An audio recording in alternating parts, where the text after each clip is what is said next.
recently in Los Angeles, they had at the Guitar Center they took like 6,000 amateur drummers. We have some footage here from all across the country. They narrowed it down to the best 6 who were competing for $25,000, also a bunch of money in gear. The best drummers you could possibly imagine. Real musicians out there, right? They faced off. Stephen Perkins from Jane's Addiction, he hosted the whole thing.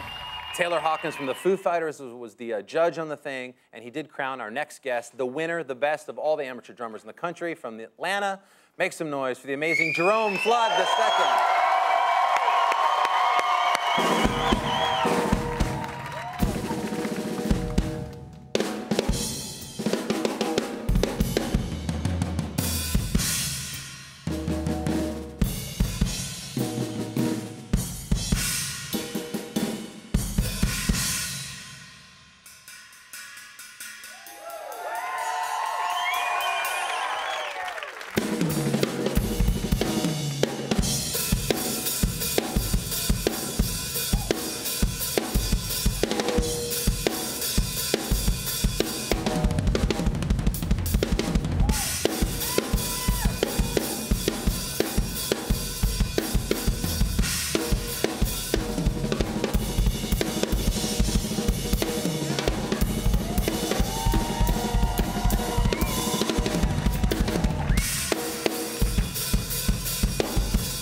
Nice work.